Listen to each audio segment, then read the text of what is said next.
Hello and welcome to our kitchen. I'm executive chef at the National Iron Centre and One Elgin Restaurant, Kenton Lear, and I'm here with our resident chef, Chef Risa Solomon St. Louis. And it's a pleasure to have her. We're going to be preparing a wonderful recipe that we're featuring on our One Elgin menu. Risa, I thought you could talk to us a little bit about the jerk spice that you're using and what's going into this dish, and maybe some of the differences and variations that we might see out there as well.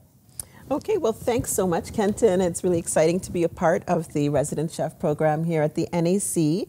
And as a chef, you know, my perspective is even though my background is originally from Trinidad and Tobago, I have a pan-Caribbean approach to my cuisine style, which is why I love to feature jerk.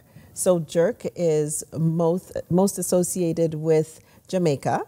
And it's a really interesting spice. And one of the things that we love about it is it's got such a depth of flavor. Take a look at all of the potential ingredients that we could feature here. So, of course, number one is our Scotch bonnet pepper. That is absolutely a must-have in Jamaican-style jerk seasoning. We also want to have some type of onion, whether it's scallions, green onion, white onion, or some kind of combination. It's really up to you. Allspice, of course, definitely need to have that. Allspice is the ground version of pimento berries, which dates back very, very far in terms of the heritage cuisine for Jamaica. And then we also have some type of salt. I love to use a soy type product, and I see here that we're going to be using that as well with the NAC, so I think that's wonderful. And then thyme is definitely an herb that it brings a particular flavor that we can find in jerk spice. It's not a requirement, but it's definitely very common. And then related to the allspice family, we've got a couple of other types of aromatic spices like cinnamon, nutmeg, we have ginger. So I would say that these are some of the key components. Mm-hmm.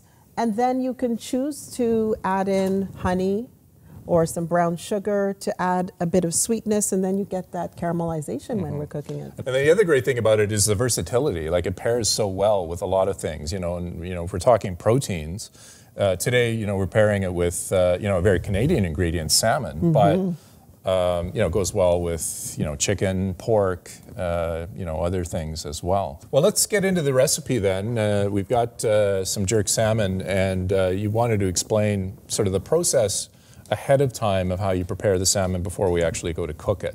Yeah, so we have a beautiful piece of salmon that's already been dressed with the jerk marinade, but let's talk about what we do before. So what we want to do is create a little bit of a brine rinse that's acidic, slightly acidic, with lemon, lime, vinegar, for example, some limes here. And then once that's done, just pat it dry, and you know, you're going to choose a little bit of salt. I like to do a foundation spice blend just to create that base layer before adding in my jerk. And then I would add in the jerk spice and ideally let it marinate, because we wanted those flavors to seep in so that we get that characteristic, flavorful dish. Right. You know, I think the first step that we're going to do is we're going to sear the salmon. Before we get into that, I just wanted to get to know you a little more. You and I have had a chance to connect, but you know, as the CEO and executive chef of Bacchanal, why don't you talk to me a little bit about what you have going on there? Bacchanal is definitely a particular expression from Trinidad and Tobago that means party or a couple of other things.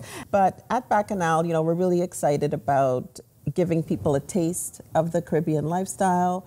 We have a catering business, we do specialty foods, we also host events, private chef opportunities. So we're really excited about being able to share our flavors right here in the nation's capital. Why don't we dive right into getting the salmon going? Okay, well, so what I did is we're just going to see if the pan is ready. I've got a little bit of canola, I believe, here. Oil, and you can choose whatever oil you prefer. I mean, I would be a little bit careful with olive oil because it does have a fairly low smoke point, and we wouldn't want it to burn, but clearly that pot is ready to go. Yeah, you can see the smoke coming right off the oil, and That's right. that's how you know, right? You don't want to Yes. touch. You know, sometimes what I do is take a little bit of water on the end of my finger and just throw it in the pan, and if it dances around and sizzles, that's how you know it's really hot as well, right? Absolutely, absolutely. So we're going to get our fish ready here and gently started. Oh, I love We that have a sound when you beautiful hear this. sizzle. You hear it hit the pan, and you really get that sizzle. Yep, absolutely. You know, that's sort of music to a chef's ear, right? 100%. 100%. So we're searing this. What are some of the other ways that you could actually cook this? You know, it lends well to this, but how else would you prepare it? So, in the Caribbean, originally jerk dishes were roasted over steel drums, Okay. and so with pimento wood. So, this would be great for the smoker, and you could also, it's beautiful on the grill, and you can of course also bake it.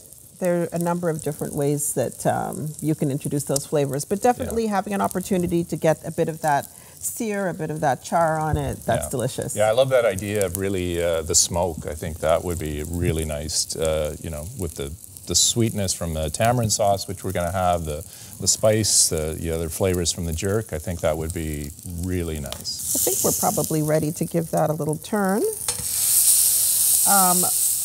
So we would, beautiful color. Yeah. Look at the So jerk. far, yeah. It's, Lovely color. Yeah, get that nice char like you were saying.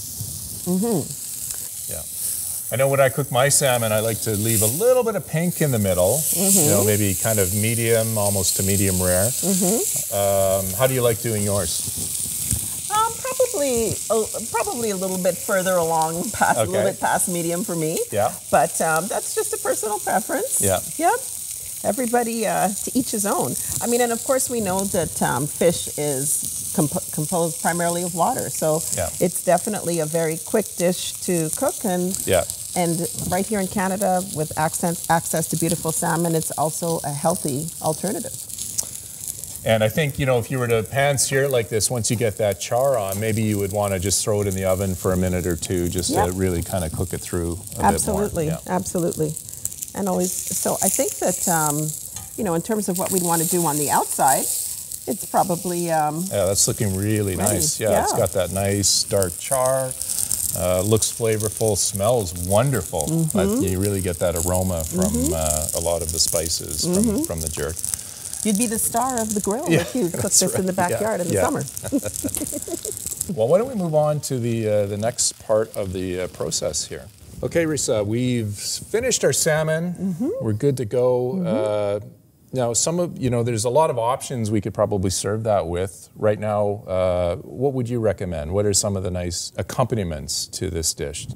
Well, you know what? I always love to have something green, but it kind of depends on the time of year. If it's if in the warm months, a beautiful salad, and in the winter months and in the fall, some sautéed greens are lovely. Right, yeah, and that's exactly what we have here. So we've got a little bit of spinach, maybe some kale, maybe some collards, and I think we're just going to give it a quick sauté. Yeah. Keep it a little simple, but very simple. You know, it'll be a beautiful accompaniment to the salmon. So we've got some oil here. So you can use canola oil, olive oil, whatever you like, a bit of butter.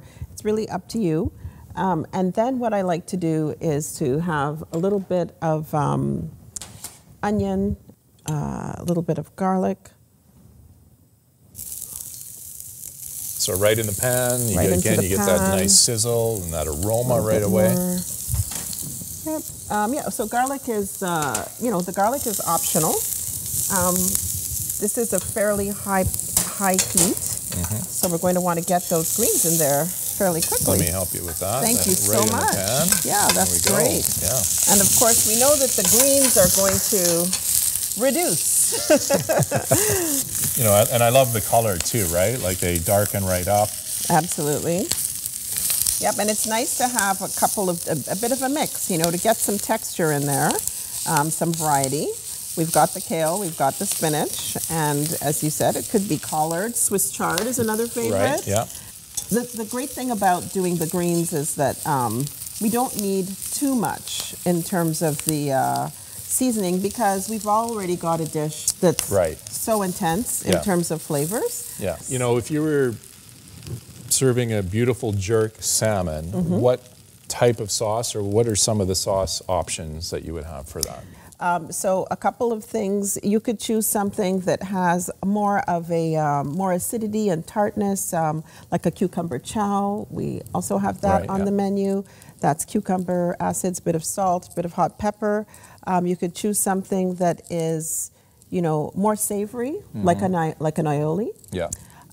You could also choose something like one of my favorites, tamarind sauce, Right. the sweet and the sour. Yeah. Yeah, I love tamarind too. Really nice citrus notes. And maybe just explain what tamarind is and where you Yeah. can find it.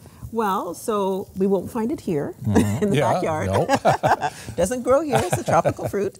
But if you take a look, these are the pods that have this. This one is one. This is the tamarind pod that's with the seeds that have been removed, because usually it's fairly easy to get here as a block with the seeds removed, and then you have to essentially, you know, cook it in different ways or Right, soak it yeah. to release the beautiful flavors. Yeah.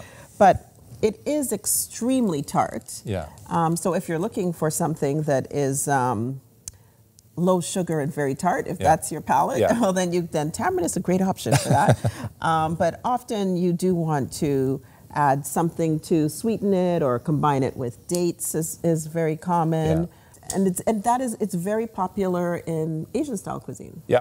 You know, lends itself well, especially to this dish. And then some of the other ingredients that we have in the sauce. So the other thing too is, you know, you might wonder, since I said it was an Asian style ingredient, why is this important? Because it is very important in Caribbean cuisine, especially in Trinidad and Tobago and in Guyana.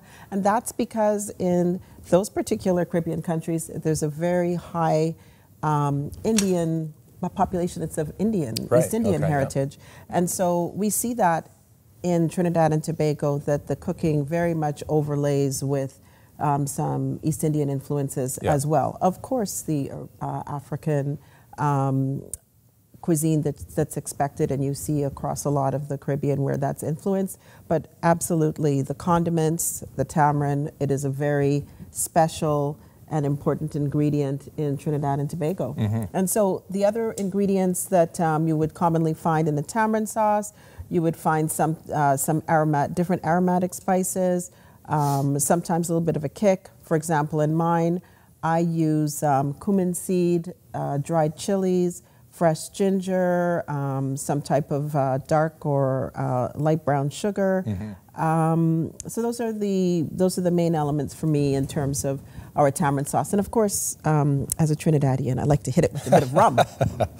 So I think we're ready to plate. I think so, yeah. And, so one of the other the dishes that we have as a side is this rice and peas. You want to explain a little bit what goes into a Trinidadian rice and pea dish? So this is a classic rice and peas. This one is made with, and it's coconut rice and peas. So you can incorporate the coconut in different ways. But it's a fragrant and flavorful way to enjoy rice. It's a staple across the Caribbean. Often in Trinidad and Tobago, we might have our peas separate from the rice, but we do incorporate it in different ways, whether it's in this dish or through pilau. And what you might be very familiar with too is that in Jamaica, similar dish, but using the red beans or the kidney beans. Right, yeah. That's very popular in Jamaica and a lot of other islands. Today, we have used some pigeon peas, also known as Congo peas. So that's going to be really delicious. Something that I enjoy about Caribbean cuisine is that it's so easy to make a nutritionally balanced, delicious meal. We have a protein, we have our greens, we have our the rice, the grains, and then we're going to enjoy that with this beautifully fried plantain. Absolutely, and I'm getting hungry. So I think the best thing to do next is maybe let's put this together, you know, Sure. and here at the National Arts Center, and part of the resident chef program is promoting culinary as art. And this is where the art part comes in, right? You know, Yes. we say you eat with your eyes first, so we want to create that beautiful palette on our plates. Yes, absolutely. And I think we have some wonderful ingredients that we're going to be able to do that. So what I'll do is I'll start with the rice if you want to work on the greens. So again, wonderful smell as well with the rice and the pigeon peas and the coconut. Don't forget the coconut. Absolutely. So that's just a bit of a base. Okay, and then I think we can create a nice little bed of greens for the salmon.